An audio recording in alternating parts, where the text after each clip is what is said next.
Good evening, ladies and gentlemen. Escape from Tarkov, it will be without drops this time. We're still dropping probably, because we get dropped a lot in this game, as everybody else out there.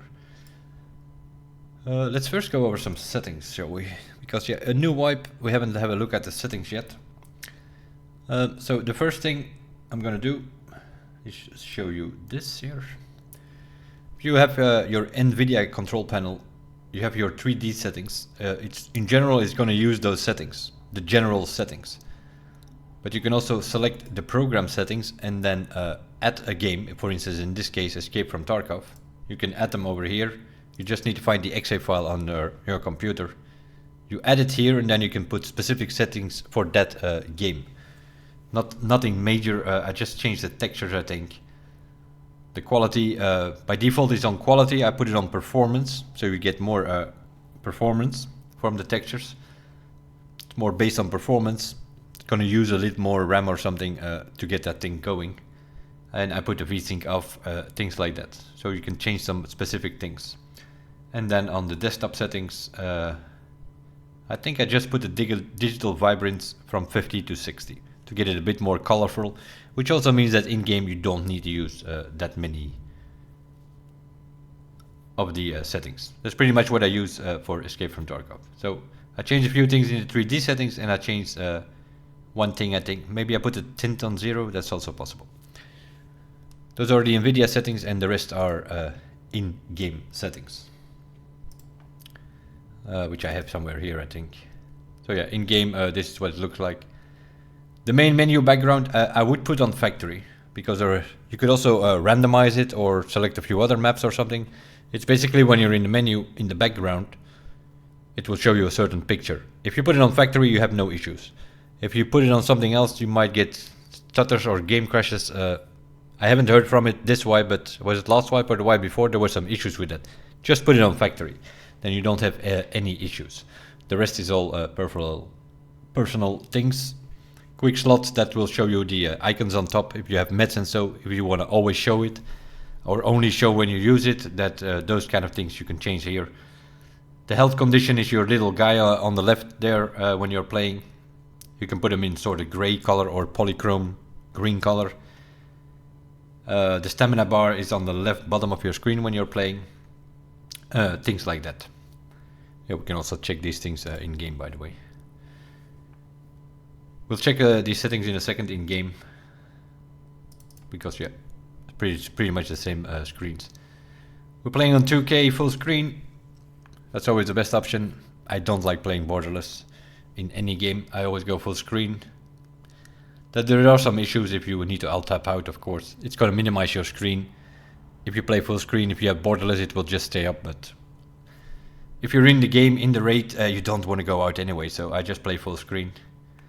Texture quality, I can play on high, but it's going to cost you some frames, especially on streets, so I just put it on medium. Anti-aliasing, you can put on TAA or TAA high or FXAA, whatever you want. I think normally I play, if I have it on medium here, I put TAA high here. If I put the textures on high, then I put TAA on, something like that. Resampling 1 times off, all the other bullshit here. These are rescalers, pretty much.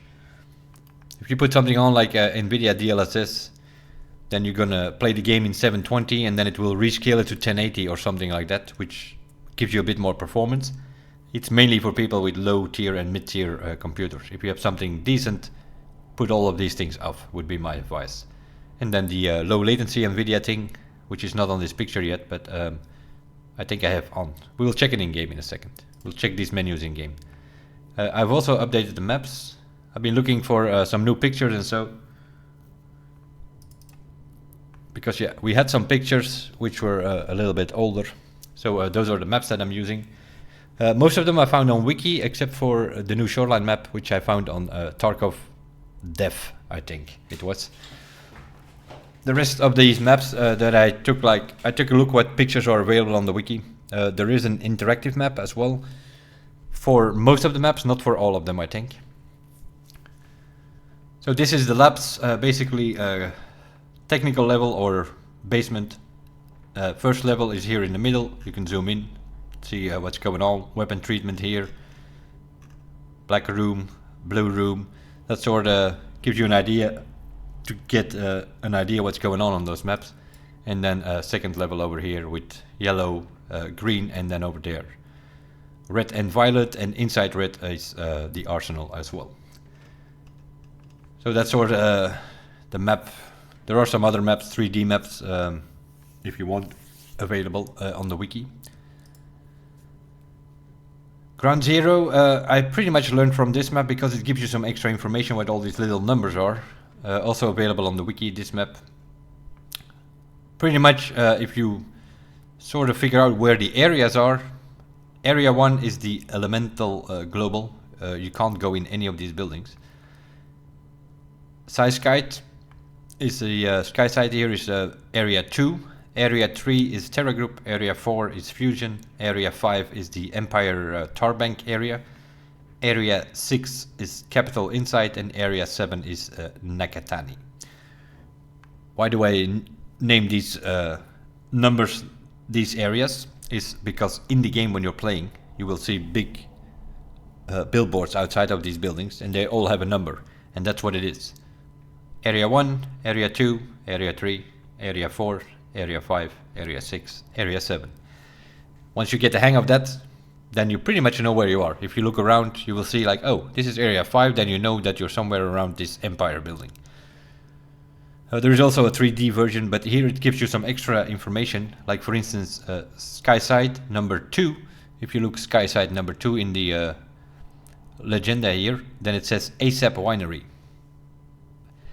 And that is kind of important because you have a quest where you need to go to the ASAP Winery, for instance. So that's why this is not a bad map to learn from for Ground Zero. There's also a 3D version which gives you more helicopter view in 3D, but it shows you the extractions, the car extraction, Nakatani, boat, SCAF and PMC. Car extraction, of course, PMC only. SCAF checkpoint, which is the co-op. You can PMC and a SCAF together can extract here. Will also give you reputation for fence. Emercom checkpoint is over there, also double here. Both PMC and SCAF can use it. And then we have Mira Avenue here, where you see like some dead dude symbol. That is because this is the green flare extraction. You need to shoot the green flare here and then go that way, if I'm not mistaken. And then you can extract with the green flare. If you haven't shot the green flare, that's why that skull is over there. Then you're gonna get shot by snipers. So this is a sniper. Here in Fusion building, there is a safe here on the corner. You can loot that safe, but do not go behind or left of that safe because that thing is mines. And then inside the Tower Bank Empire building, you have the bait room, where there is a safe in a room. The door is open and you think like, oh cool, a safe. If you walk in there, it's Claymore. Claymore mine. And the door right next to it is the UC key, I think. Unity credit.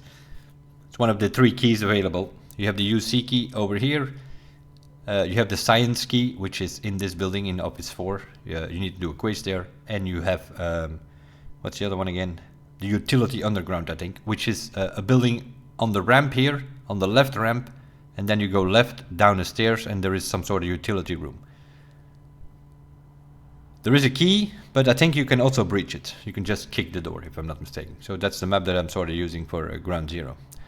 Streets, there is some 2D map available on the wiki, as you can see. Not great. I am using the 3D map, which is this one.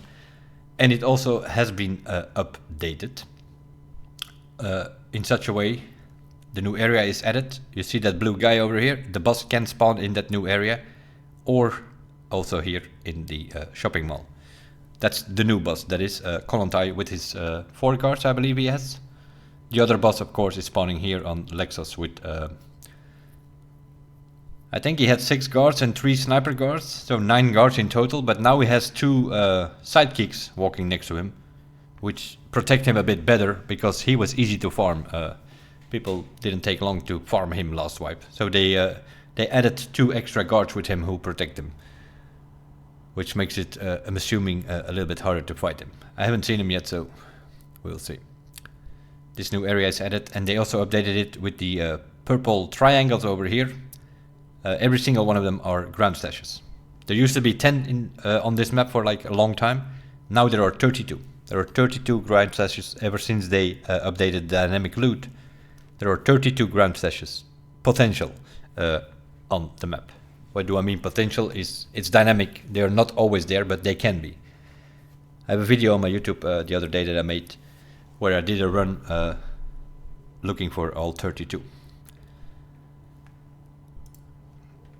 Interchange, this was the map that we were using for a long time. Very hard to see anything about. Yeah, you can zoom in a bit. You can see the on the wiki page, you can actually read the names of the shops.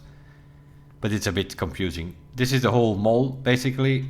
This is the underground, and then you have first floor, second floor inside the mall, a bit more specified here. I don't know.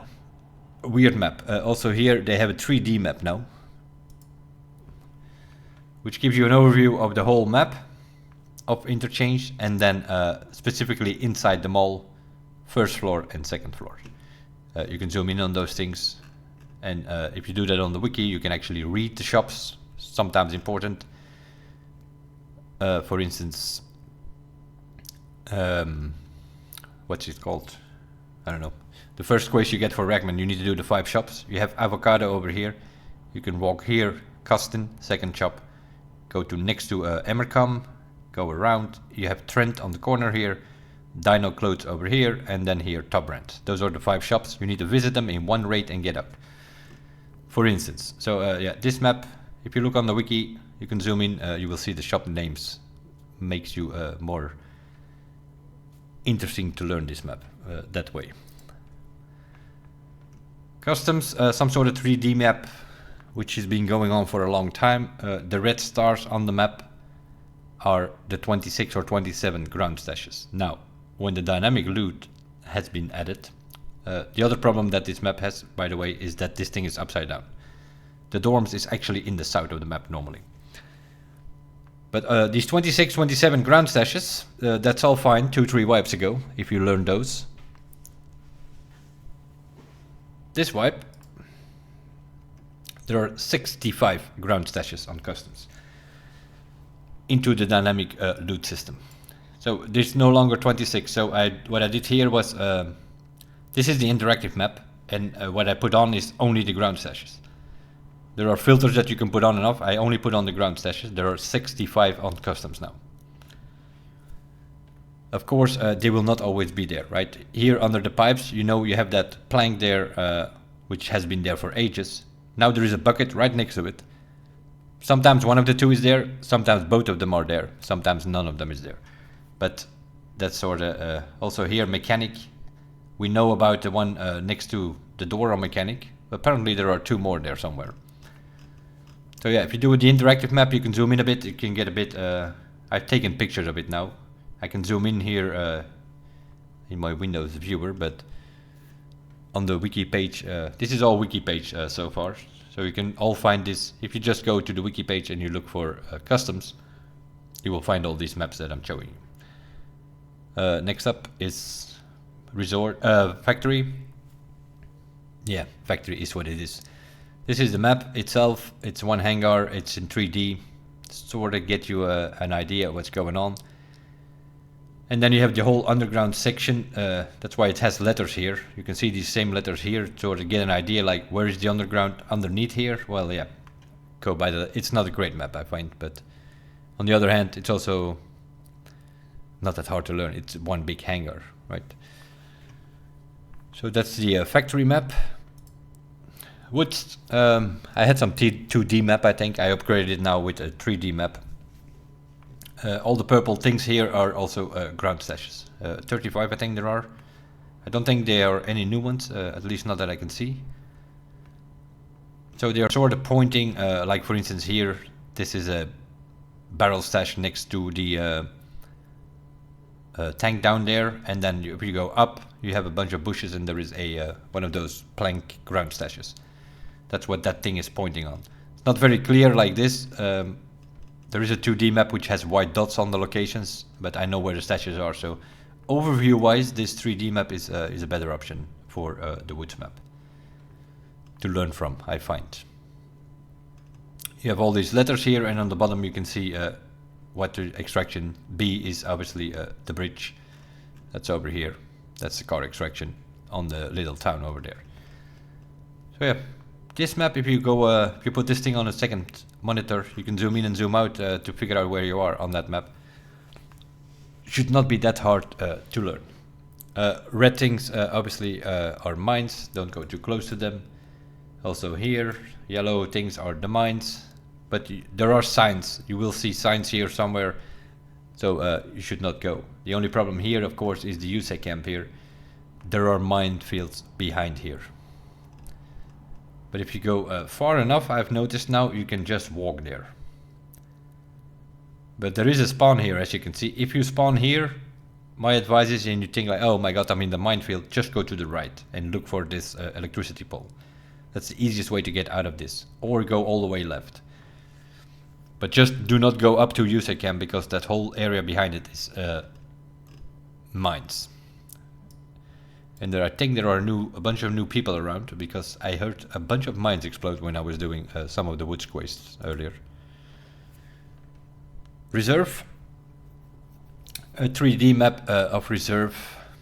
Helicopter area. This is basically the chess map, right? You have white pawn, black bishop, white bishop, king, queen building, the K building, which I'm assuming is white tower, because black tower apparently is the train station.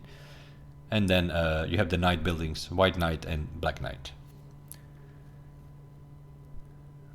Which apparently the map is correct. I thought the dome was in the north, but apparently the dome is in the south on the reserve. So yeah, that's the above ground. Then here you have like a little schedule above the underground. There is a separate map for that if you want. There you go. That's a reserve underground. Coming from the dome over there, you have the D2 attraction. Then you can sort of work your way through. And then the main area underground, where the raider spawn, control room, all that stuff. Which connects to these buildings, king. Both of the bishop buildings and both of the pawn buildings. There's one quest, bunker part 2, I think, where you have to visit all 7 of these underground connections. And I think it needs to be in one raid, if I'm not mistaken. Where are we? Underground. Lighthouse. Also here a 3D map. With the island over here. Obviously a minefield to get there. Unless you have contact with Lightkeeper and dot the quest line and you have that dotted thing there. If you hold that in your hand, you can just walk over. If not, you're gonna blow up.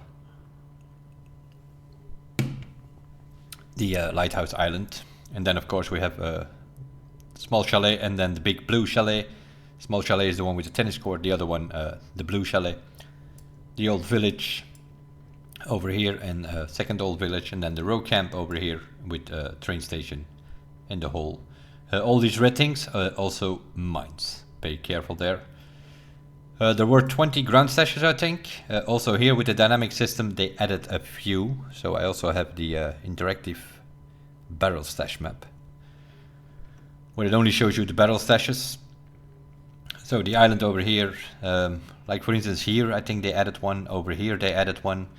There apparently is also one on the chalet and on the lake here now. So they added like 3 or 4 stashes here in the middle. The rest is still the same. So there are now 24, 25 stashes, I think, on Lighthouse. Lighthouse, and then we have Shoreline. Shoreline doesn't have an up-to-date map, I've noticed on the wiki. So I went to Tarkov Dev, who has a map. I selected a few things. You can see the legend here. You can select a bunch of stuff. You can make that way crowded if you want. But it adds the new area in a way. They removed the wall and they replaced it with mines and snipers. There's also a sniper up here somewhere, I believe, and a couple of mines where they also removed the wall. Basically where they removed the wall, they replaced them with mines. And that is later path to Lighthouse here, because this map will connect to Lighthouse. And then we have car extraction here now on the new area. The new camp is over here, sort of. We have a car extraction and we also have a co-op extraction here now. Over here we had North Fence. They moved that a little bit to the left, and that's now Old Bunker. That's one of the scav extractions. And then here, what was it called back in the day? Rock Passage or something, I think. They brought that back. They put it a bit higher now, but next to that river, it's still the same thing. You need a paracord and a red rebel on Climber's Trail,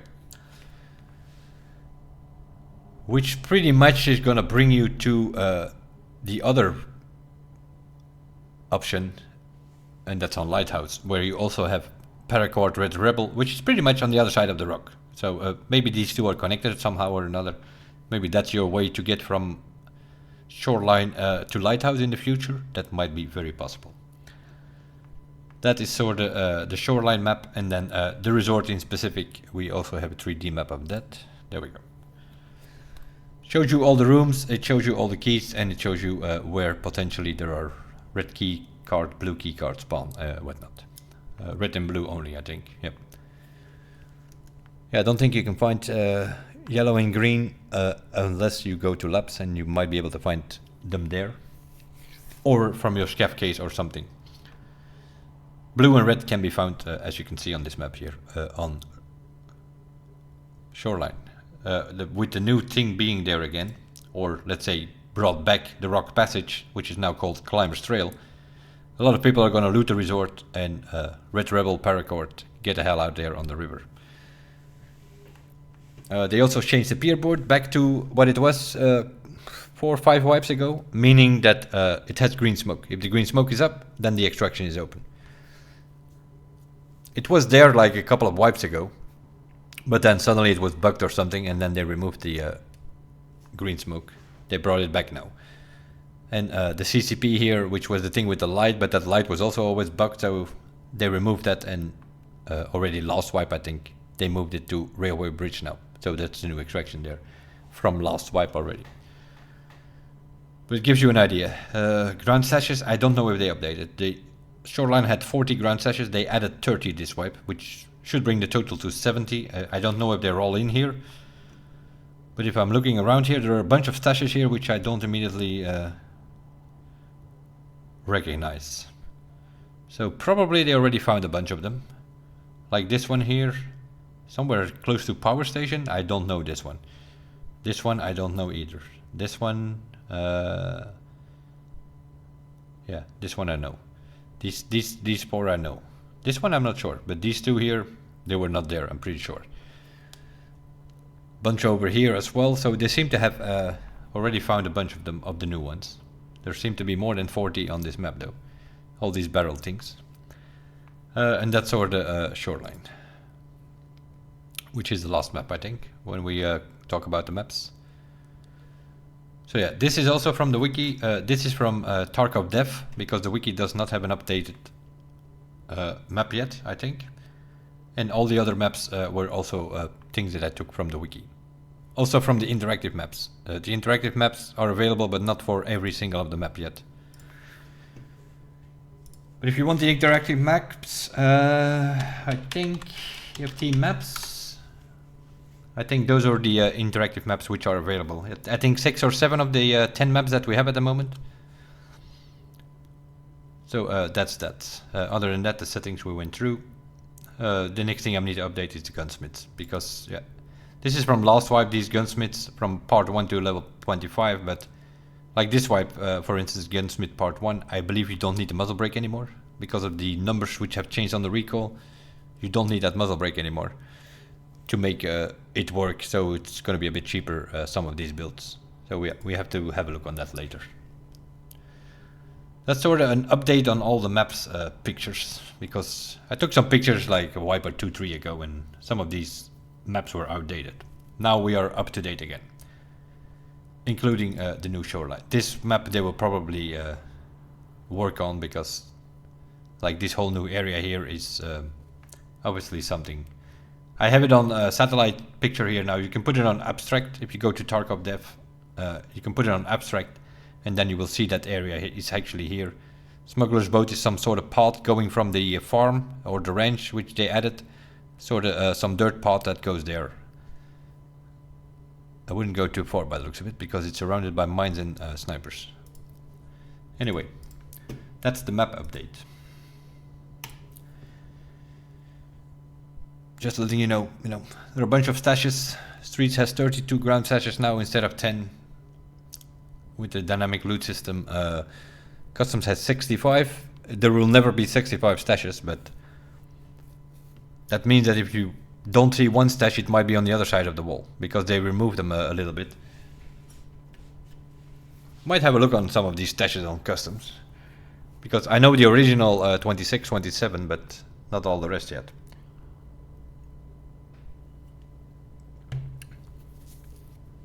So we had a look on the maps, we had a look on the NVIDIA settings, and the rest I will show you in game here.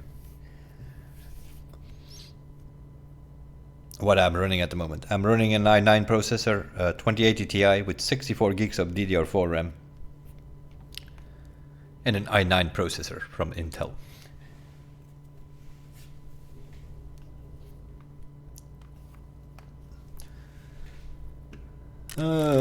Settings. It's the cogwheel on the bottom here. So yeah, you have the game settings. You can put all these things over here.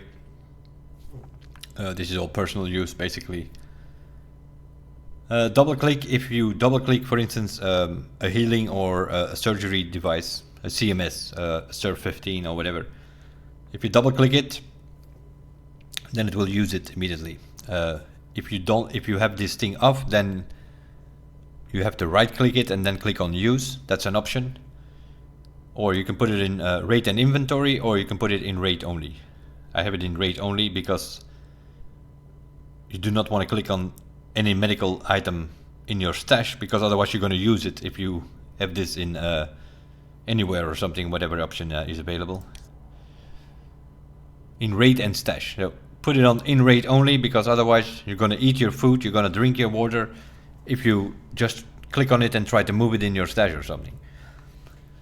And defaulting, you can put it on, I think, automatic. Yeah, automatic or hotkey.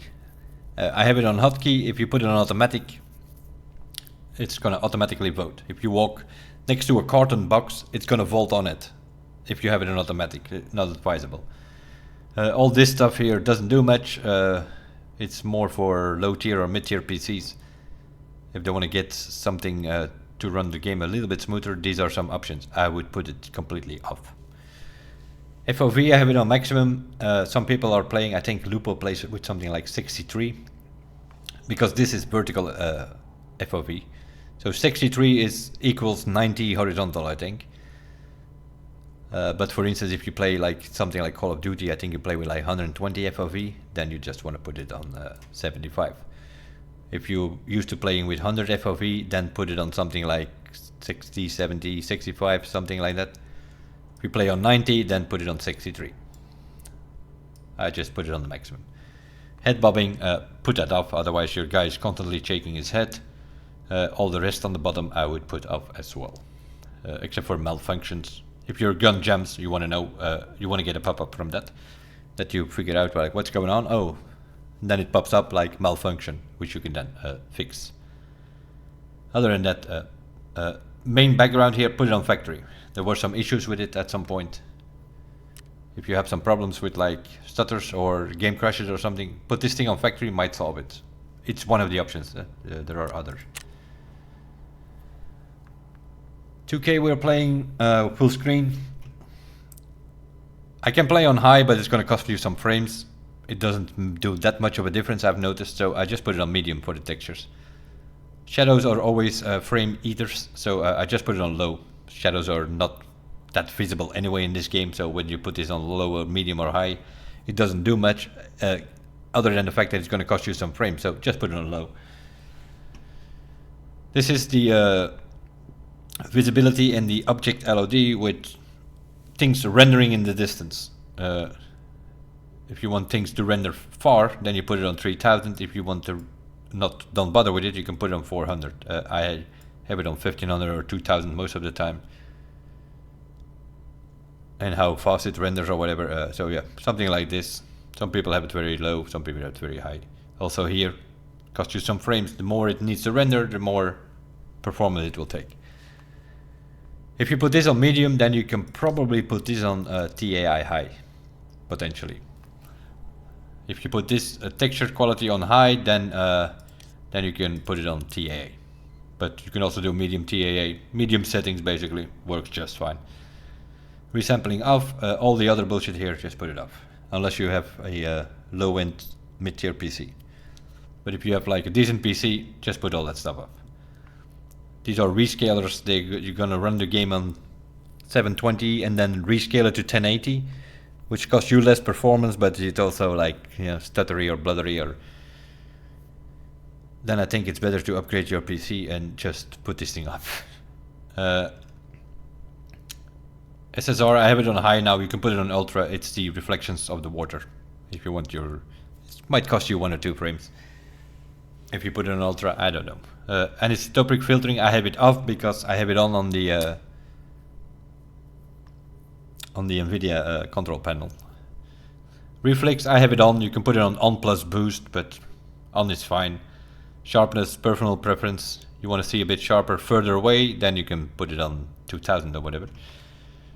Some people don't mind about it and they put it on 0 or 0.2 or something.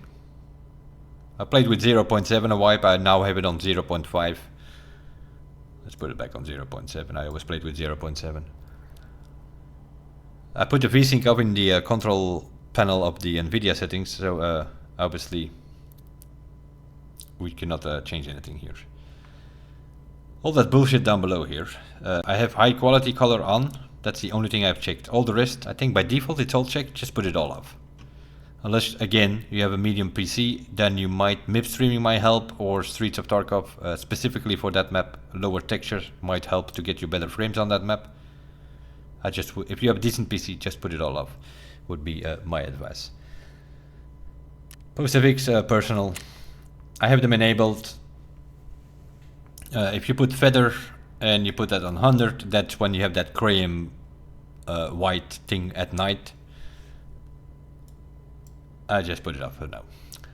If you want to play, I just play with night. I play the game normally, so if I go at night and I really can't see it, then I use the night goggles. But you could potentially go in the game and just put this thing on 100, but then you don't have any colors, right? Then everything is black and gray, but pretty bright. Other than that, you can play around with this. The Luma makes things like trees and so way sharper, but sometimes it's too sharp, it gets blurry. I don't know, I don't like that Luma. I just put all these things off. I think somebody like Landmark has, I think he has like 5 here and 10 here or something, or 3 or a little bit, but it doesn't do much. If you put it higher though, it makes it blurry. I don't know. Color I have on 50, because on the other screen over here, I have the high quality color on. So that means that this comes already down, and also I have digital vibrance in the NVIDIA control panel on 60. If you have that on default 50 and here you have the high quality color off, then you probably want to put this to 70 or 80 or something to get a bit more saturation and a bit more color. But this works fine for me. Sound, let's see. The only thing I brought down here is music. I don't want any music, you know, DMCA and all that bullshit. And interface volume, I think I had on 30 or 40, but with Arena, apparently it's connected to your radio, the walkie-talkie. So I had to put it higher again, or I couldn't hear what they were saying. So I put it on 70 again, because this thing is is copied into your Arena game. So you sort of want to have that. Also, the reason why I have binaural on works better in Arena, so we put it on. Normally I don't have that on in this game, and we enable VoIP. In Arena you have another option, radio activation. You do want to get that unchecked. So you enable the VoIP, and then you go to controls and you map a button for your walkie-talkie, and then you don't, because if you check the radio activation, then the walkie-talkie is constantly open. So you want to uncheck that in Arena. And just put on the VoIP, and the other one you put off, and then you go in controls and just push the talk button and walkie-talkie a button, pretty much. Other than that, I changed everything basically in here. I know somebody like Pestily, for instance, he plays on default and he only changed the discard key, I think. I don't. Pretty much Q, was it for you guys? QWSD or something like that? I don't know. I'm playing on a ZERTY keyboard, so the QW or the QS thing is the WS you guys are using. For me, it's a ZS because I'm using AZERTY on my top row of the keyboard. Smooth lean. Smooth lean, your guy leans left and right, and he automatically comes back. If you lean right and lean right, left normally, then you press it. Your guy keeps hanging there, and then you have to press it again to make him come back. Or hold. You can put it on hold, on press, whatever. Other than that, I don't have the side steps. I think the side step by default are on Q and E for a QWERTY keyboard. So I don't have them set, and then I can use them for other stuff. Like in my case, I'm using it to switch scope. Change the scope magnification I have on press, and then double click to change between the sides, in case you have a scope with a red dot on top of it. That's what I use on my Q button. Free look is F for me, because I don't loot with the F. By default is loot, I think, to interact with things. I have that on my mouse, so I had the F key available to free look. Other than that, I didn't change anything, I think. Night vision is N. The helmet, flashlight with tactical device. To put it on and to switch between the flashlight and the laser, that's on H. That's something that they added. Here, push to talk, put it on a button, and then also your walkie-talkie in arena, put it on a button. Then it works. Enable disable VoIP. If you put the VoIP on in the settings here, then and you map a button over here on push to talk, then it automatically uses push to talk. So people will not hear you unless you push that button so that they can hear you in game. With the walkie-talkie, it's the other way around. You want to go to the sound options and radio activation in arena. You want to uncheck it and then go to radio activation button, and which is J by default, and that will press that, and then you use the walkie-talkie. That's sort of how that works. If you drop down menu is all kind of stuff on Y. I didn't change any of that. The check time, I did change those. I switched those up. If you press O once, it shows you the time. If you press double click O, then it shows you the time and the extractions. I switched them up. So if I press O once, it will automatically show me time and extractions. If I only want to see the time on top there, then you double click. By default it's the other way around, but if I want to press the time, then you usually want to know what are the extractions that I have, so that's why I have it on press. I want to see both time and extractions every time I press O. Then I don't have to double tap any of that bullshit. Tactical devices, same thing here again on T. Press T to put on the flashlight or the laser, and double click T to switch between the laser and the flashlight. The different modes. There are a few options. Flashlight only, laser only, flashlight and laser, or completely off, or whatever. Interact button, as I said, I have on my mouse. Anything else that I changed? Don't think so. Backpack, I don't know what it is normally. I have it on U. Check the ammo. It just checks how many ammo there is left in your magazine. So I have that on B, and then double click B to check the fire mode. Pretty much. And V I have to check the fire mode, to switch the fire mode from automatic to semi single fire, or to burst in case your gun has burst. So that's press V. If I double click V, then it automatically puts it in automatic, which especially in arena is something, unless they change it, but that was something very annoying. By default in arena, when you started the game, it was in single fire your gun, which costed me a few deaths already. You would think that by default it would be on automatic, but it isn't. Unless they changed it, because they also, I haven't played, yeah, I booted it up once I think, after the wipe, because also that game has updated to version 14, although it was no wipe in that game. They're testing a bit more and then they will wipe later. Probably in February or March or so they will wipe Arena, I guess. What else do we have here? Yeah, the L thing. Inspect the weapon. I have on press L. And then the malfunction to fix a jam or something, I have on release L. So if I press L, it's going to inspect my weapon, and then when I let the button go, it will automatically fix the jam. Then I only have to use one button instead. Normally, it's by default it's on 2 buttons, I think. Didn't find that interesting. Unload chamber. Where do we need that? Maybe for an SKS or for a shotgun. For instance, on a scav, you have a shotgun with some slugs or something, and you find AP20. Then you want to unload that whole chamber of the shotgun. You can press Ctrl R a couple of times. It will throw out the slugs, and then you can put on the good AP20 that you just found, for instance. Then you can reload with that. But then you first need to clear out the magazine, and in raid you can't take out that magazine, so you have to unload the chamber bullet by bullet. That's one option. That's probably also the only option where you're ever going to use that unload chamber. In case you want to change the, if you find a better ammo or something. Sprint I have on E, and hold E is my hold breath. I put it on E because I don't want anything on my shift, control or alt buttons. I don't like that in games. That's also why you do not see me lean much, because I had no other option than to put it on alt keys, and I hate it. Other than that, let's see. The jump is on spacebar. Release? Why is that on release? That needs to be on press.